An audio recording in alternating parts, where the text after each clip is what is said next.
सुप्रभात प्रिय विद्यार्थियों। पहला चैप्टर आपने पढ़ा वितान पाठ्य पुस्तक से, जिसमें भारतीय गायिकाओं में बेजोड़ लता मंगेशकर के बारे में बताया गया था। अब हम दूसरा चैप्टर इसका पढ़ने आज जा रहे हैं, और जिसका नाम है राजस्थान की रजत बूंदें। राजस्थान में जो बूंदें हैं बेटा, क्योंकि आपको पता है कि वहाँ पानी की कमी है और वहाँ पानी की एक एक बूंद इतनी कीमती है जिसको हम चांदी का नाम दे सकते हैं। वे पानी को एक चांदी के रूप में ग्रहण करते हैं, ठीक है, एक महंगी धरोहर के रूप में, महंगी धातु के रूप में उसका प्रयोग करते हैं। बेटा चैप्टर जो ये राजस्थान की रजत बूंदें हैं, ये अनुपम मिश्र ने अपने अनुभव के आधार पर लिखी हैं। तो उसमें हम बताना चाहेंगे अनुपम मिश्र का जो लेखक हैं इसके, उसका जीवन परिचय थोड़ा सा। सन 1948 में इनका जन्म महाराष्ट्र में वर्धा नामक स्थान पर हुआ था। पर्यावरण से संबंधित मुद्दों पर इन्होंने 20 पुस्तकों का लेखन किया था, जिनमें आज भी खरे हैं तालाब और राजस्थान की रजत बूंदें विशेष चर्चित हैं। ठीक है, पर्यावरण संबंधी कई आंदोलनों में इन्होंने बढ़ चढ़कर भाग लिया। उनसे घनिष्ठ रूप से जुड़े, लोगों को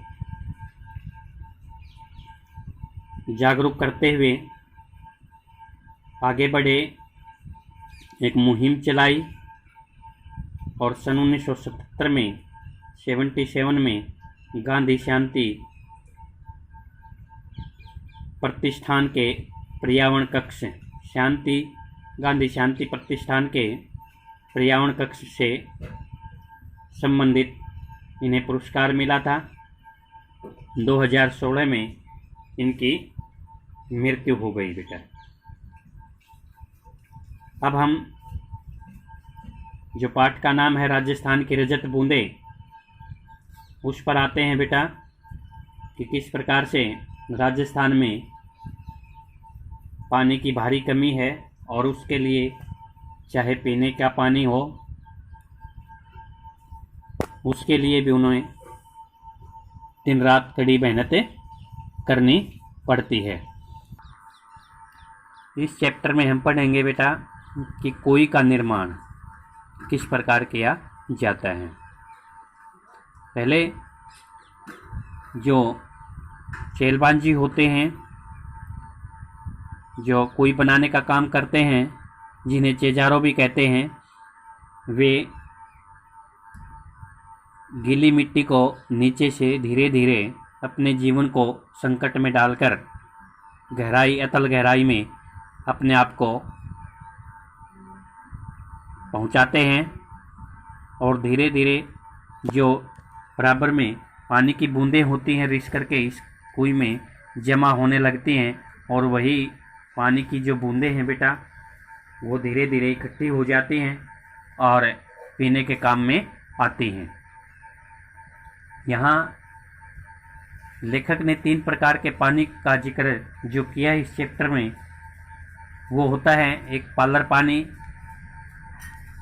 पानी जो ज़मीन के ऊपर आमतौर पे धरातल पर जो बहता है वो पालर पानी होता है।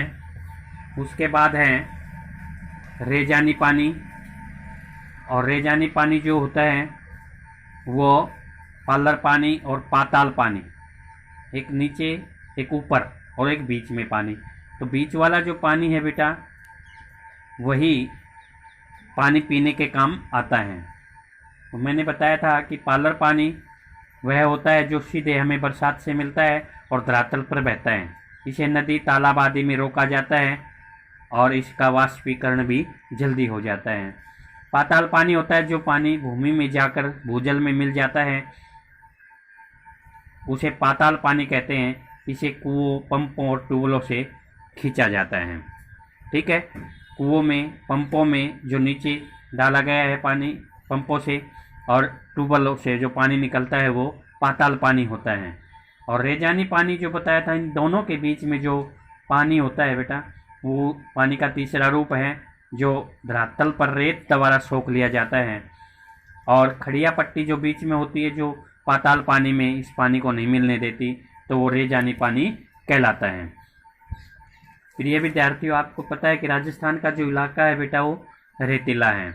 वहाँ वर्षा का पानी रेत में समा जाता है, जिससे नीचे की सतह पर नमी फैल जाती है और वहाँ पर फिर कम गहराई की छोटी सी एक कुई बनाई जाती है और जिसका व्यास जो होता है वो सामान्य कुओं की अपेक्षा कम होता है।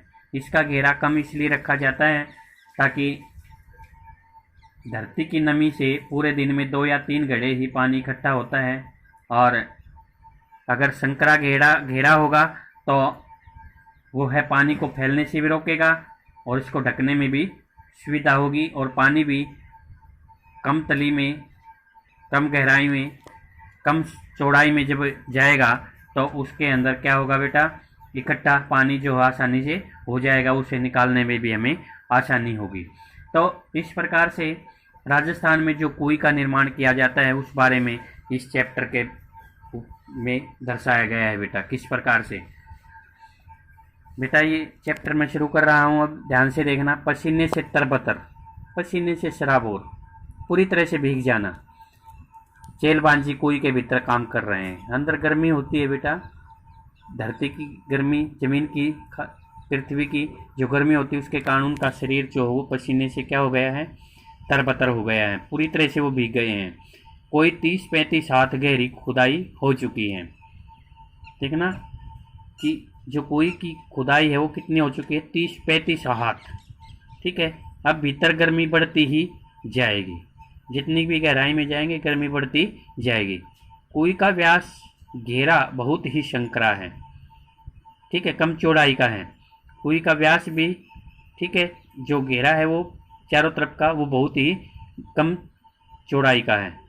उकड़ू, उकड़ू बैठना, पंजे के बल पर घुटने मोड़कर बैठना, जो उकड़ू हम बोलते हैं, उकड़ू जो बैठ जाते हैं हम, उस तरह से बैठे चेलबांजी, क्योंकि वो पैर फैला करके या पलाथी मार करके नहीं बैठ सकते, इतना उसका घेरा जो हो संकरा होता है।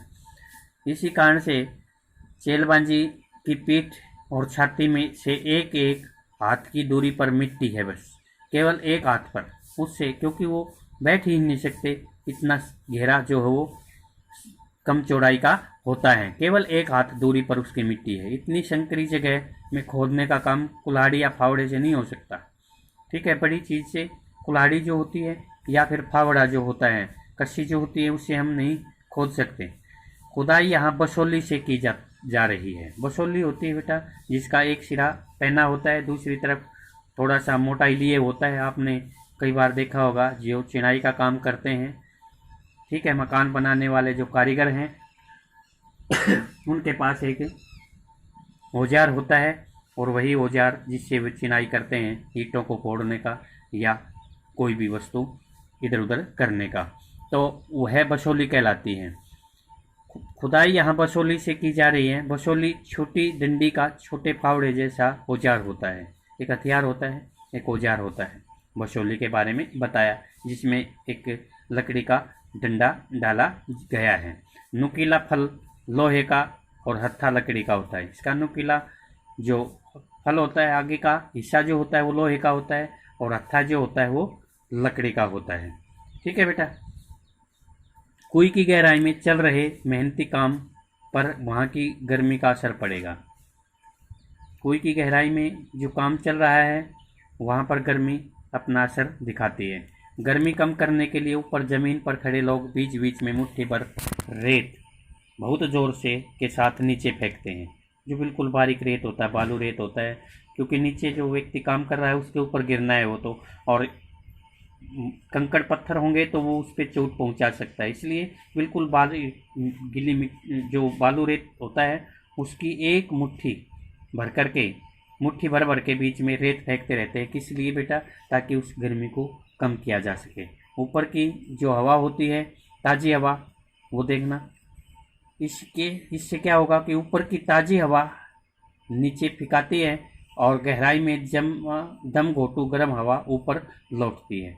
जब ऊपर से ताज़ी हवा नीचे जाएगी, ठंडी हवा, तो वो नीचे जो गर्म हवा है उसको ऊपर उठाएगी। तो इस प्रकार से बीच बीच में मुट्ठी भर रेत जो ऊपर खड़े लोग हैं वो फेंकते रहते हैं, ताकि उस अंदर की गर्मी को कम किया जा सके। इतने ऊपर से फेंकी जा रही रेत के कण नीचे काम कर रहे चेलबांजी के सिर पर लग सकते हैं।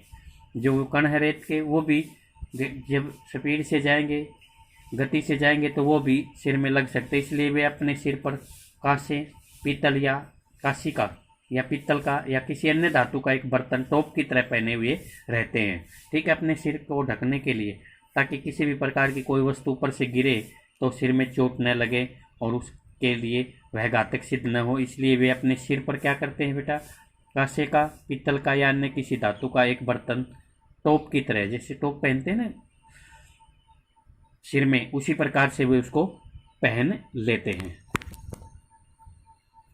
नीचे थोड़ी खुदाई हो जाने के बाद चेलबांजी के पंजों के आसपास मलबा जमा हो जाता है, ठीक है। मिट्टी का जो मलबा होता है, मिट्टी जो है वो चेलबांजी के पंजों के पास, उसके पैरों के पास इकट्ठी हो जाती है। धीरे धीरे वह उसको नीचे से खोदता है, जैसे आप इस चित्र में देख भी रहे हैं बेटा कि किस प्रकार से वह देखना, जो ऊपर से रस्सी द्वारा जो ऊपर खड़े लोग हैं वो क्या करते हैं, इसको, इस मलबे को निकालते हैं, इस मिट्टी को। ये व्यक्ति जो है बेटा, ये देख पंजों के पास इसकी मिट्टी जमा हो गई है, इसको बस केवल बैठने की जगह यहाँ दिखाई आपको दे रही है। देखना कितना संकरा घेरा है इसका, कि यहाँ पर थोड़ी सी भी असावधानी होती है वह इसके जीवन को बर्बाद कर सकती है। तो किस प्रकार से ये अपने जीवन को संकट में डाल करके हमारे लिए पानी का, जो राजस्थान के लोग हैं वो अपने लिए पानी का जो प्रबंध करते हैं, ऊपर से रस्सी द्वारा इस मिट्टी को बाल्टी में डाल करके और ऊपर खींचा जाता है और बाहर निकाला जाता है, बाहर डाल देते हैं।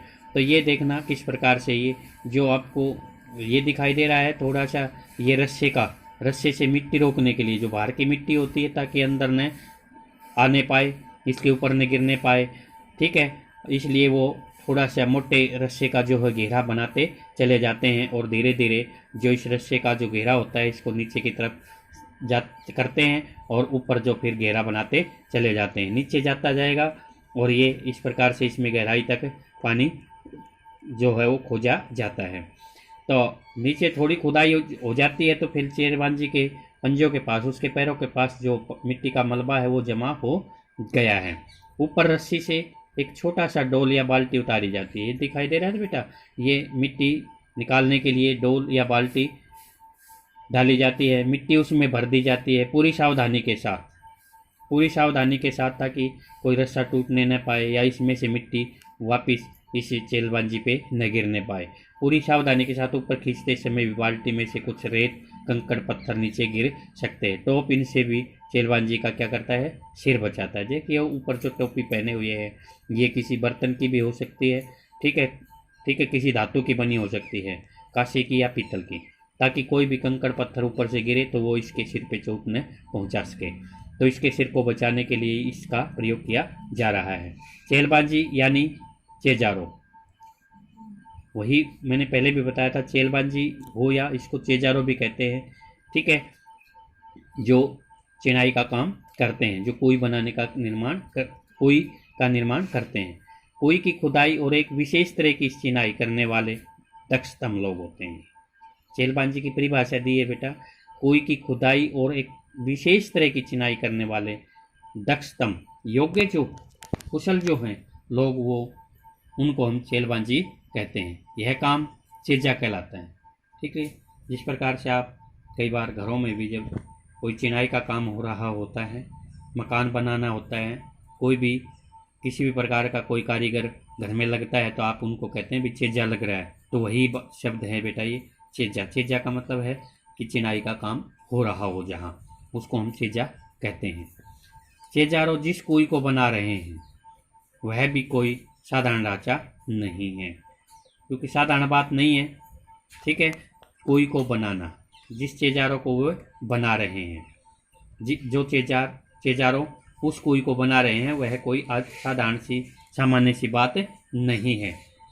कुएं यानी बहुत ही छोटा सा कुआं। कुएं का छोटा रूप क्या है? कुएं होती है। ठीक है।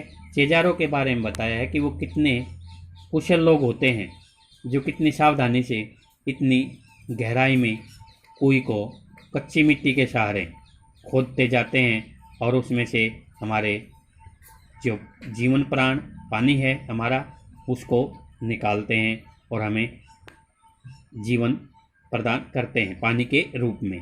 तो ये बताया कि चेजारों का जो काम है बेटा वो हम मान तो लेते भी कोई बनाई गई है साधारण सी चीज़ होती, लेकिन वो ढांचा जो इसका बनाया गया है क्योंकि थोड़ी सी भी इधर उधर हो जाती है तो वह उसकी जान ले सकती है और कुएं का निर्माण करने में भी बाधक हो सकती हैं। कुएं यानी बहुत ही छोटा सा कुआं होता है। कुआं पुल्लिंग है और कुएं क्या है? इसका स्त्रीलिंग है बेटा। कुएं का ही छोटा रूप, ठीक है, इसका स्त्रीलिंग। यह छोटी सी केवल व्यास में ही है। इसका जो घेरा होता है, व्यास जो होता है, परिधि जो होती है वो ही केवल छोटा होता है। गहराई तो इस कुएं की कहीं से कम नहीं है। गहराई तो वही कुओं के बराबर चली जाती है। केवल इसकी परिधि जो होती है उसका आसपास का क्षेत्र जो होता है वो केवल छोटा होता है बेटा। ठीक है। और ये छोटा होता है इसी कारण से इसको क्या कहते हैं? कुएं का नाम दिया गया है। तो राजस्थान में अलग अलग स्थानों पर एक विशेष कारण से कुइयों की गहराई बहुत कम ज़्यादा होती है। कहीं स्थान के आधार पे कहीं गहराई ज़्यादा भी होती है इनकी और कहीं बहुत कम भी होती है। कुएं एक और अर्थ में कुएं से बिल्कुल अलग है। एक और अर्थ में इससे क्या होता है बेटा? इसका अलग रुतबा है। हालांकि है इसका दूसरा ही रूप कुएं का, लेकिन कुएं का जो अलग रूप है वो है, और वो क्या है? कुआं भूजल को पाने के लिए बनता है। जो ज़मीन में पानी नीचे होता है उसमें उसको प्राप्त करने के लिए कुएं का निर्माण किया जाता है। ठीक है। पर कुएं भूजल से ठीक वैसे नहीं जुड़ती जैसे कुआं जो होता है भूजल से नहीं जुड़ती है। जो ज़मीन में भूमि ज़मीन में जो पानी है उससे नहीं जुड़ता। ठीक है। कुआं जो होता है वो भूजल से जुड़ जाता है और कुएं नहीं जुड़ती है। कुएं वर्षा के जल को बड़े विचित्र ढंग से समेटती है। कुएं जो होती है बेटा, वर्षा का जो पानी होता है वो रेत के माध्यम से ज़मीन में समाता है और धीरे धीरे फिर रिसना शुरू होता है और कुएं में जमा हो जाता है।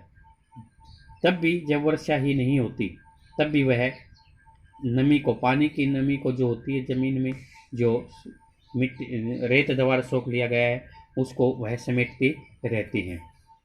यानी कुएं में न तो सतह पर बहने वाला पानी है और न भूजल का। मैंने पहले थोड़ी देर पहले बताया 3 प्रकार का जो पानी सतह पे धरातल पर बहने वाला पानी जो वर्षा से हमें प्राप्त होता वो नहीं होता।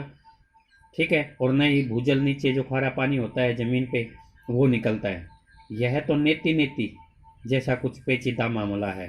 ठीक है। धीरे धीरे आगे आगे, ठीक है, भगवान की श्रद्धा के अनुसार नेति जैसा कुछ पेचीदा मामला है, मुश्किल जो उलझ पुलझ हो। ठीक है। पेचीदा का मतलब है जो उलझा हुआ हो। तो ये होता है नेति शब्द जो यूज किया है वो बार बार जिसके लिए हम प्रयोग करें कि जिसके बारे में हमें बार बार सोचना पड़े, कुछ इस तरह का मामला है बेटा। यहाँ तक इस चैप्टर को पढ़ाया। इस चित्र को ध्यान से देखें कि किस प्रकार से कुएं का निर्माण किया जा रहा है और इस आधार पे आपको 2 प्रश्न दिए जा रहे हैं। पहले उनको आपको साफ कॉपी में नोट करना है। ठीक है। और साफ कॉपी में नोट करके पहले इस चैप्टर को यहाँ तक पढ़ाया है, समझाया है मैंने, इसको ध्यान से पढ़ेंगे। बहुत इंटरेस्ट अच्छी बात है। देखिए आजकल बहुत कुएं का जो हमें कम दिखाई देती हैं।